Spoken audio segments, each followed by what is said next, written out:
Archbishop Emeritus Desmond Tutu was lauded not only here but around the world for his message of peace and love and his contribution, of course, as the leader of the Truth and Reconciliation Commission. He was South Africa's first black Archbishop of the Anglican Church, the last surviving South African Nobel laureate. His voice for non-violence as he spoke out against the horrors of apartheid earned him the Nobel Peace Prize in 1984.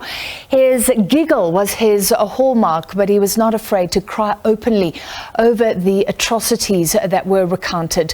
Archbishop Tutu died on Sunday in Cape Town at the age of 90. On Saturday, he will be laid to rest during an official state funeral to be held at St. George's Cathedral in Cape Town. And of course, we've been looking at the run-up to that. Tomorrow and Friday, his body will lie in state there.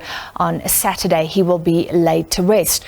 So what should South Africans be thinking about as we process his contribution, his death, his outspoken criticism of injustices that he saw not only during apartheid years, but since then?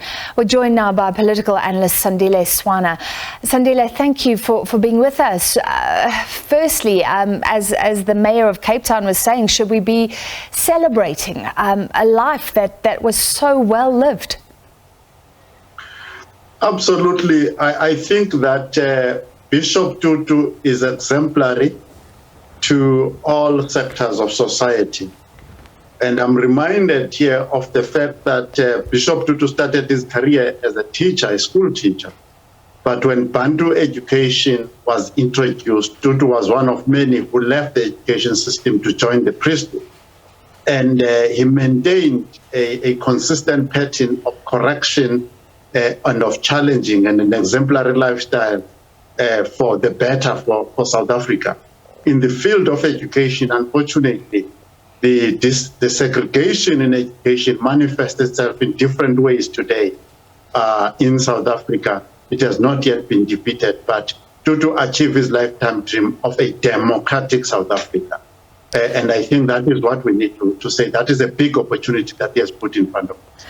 Well, I mean, the fact that he is being given an official state funeral is very interesting. This will be accepted, but I think he said publicly that he would reject that honor if he had died when former President Jacob Zuma was in power. So what does that suggest to South Africans? I mean, the current president was able to visit Tutu. In a way, he was endorsed, although the Archbishop said that they would also hold Ramaphosa accountable, and they didn't want to see this new dawn turning out to be a false dawn. Yes, I think it's a process of reconciliation between the ruling elites, more especially in the African National Congress, because some of the leaders of the ANC have said things that are unthinkable about Bishop Tutu. For instance, Begitsele was saying that Tutu is pretending to be a deputy Jesus Christ and so on, when he was criticizing them as they were committing a number of violations of the Constitution in South Africa under the leadership of Jacob Zuma and the deputy presidency of Cyril Ramaphosa. Cyril Ramaphosa tried to make an emotional appeal to the bishop, but that emotional appeal was not supported by practical steps.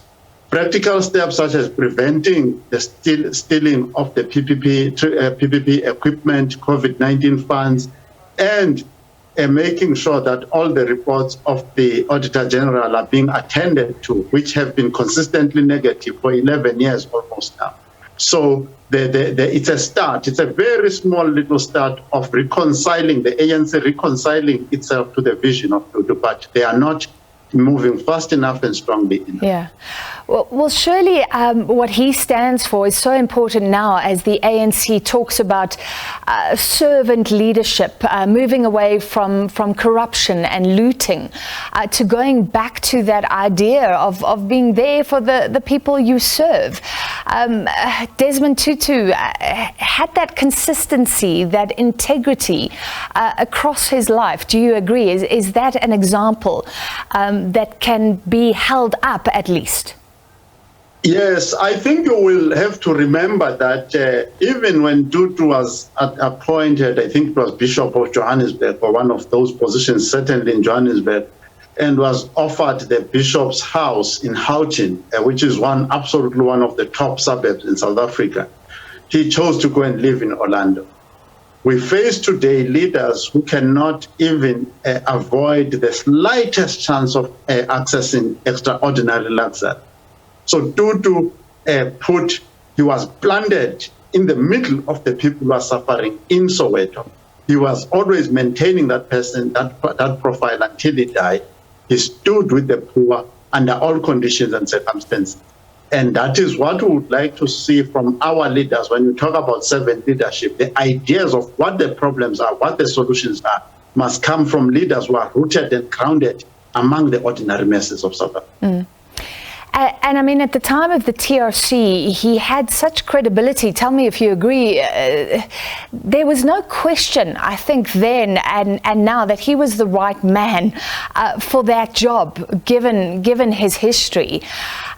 Since then, he's been outspoken. It wasn't only during apartheid times. He's had critiques along the way of several South African leaders, and he's spoken about what's going on. Does he leave a void, or are there voices who have also risen up since then who can fill in the gap? I think what I can say about voices of the future who can take us from here going forward, I think that I may not be able to identify them clearly to say these are the voices that need to go forward. In the same way that we never saw Steve Biko coming up, we never saw Mandela coming up, I think circumstances demand a leader, demand a prophet, and they produce those prophets. So I want to believe that with the death of Bishop Tutu, and the atrocities of various kinds that are being committed in South Africa by the state and many types of corporate leaders, great economic crimes, poverty, and so on, I think the circumstances themselves are going to mobilize a new breed of leadership to come up and replace the gaps left behind by people such as Bishop Tutu himself. All right, well, we will continue to remember all the qualities of Archbishop Emeritus Desmond Tutu and the gap that he has left and where to from now. We'll continue to process in coming days as we lead you up to that official state funeral on Saturday. Thank you very much, Political Analyst Sandile Swana.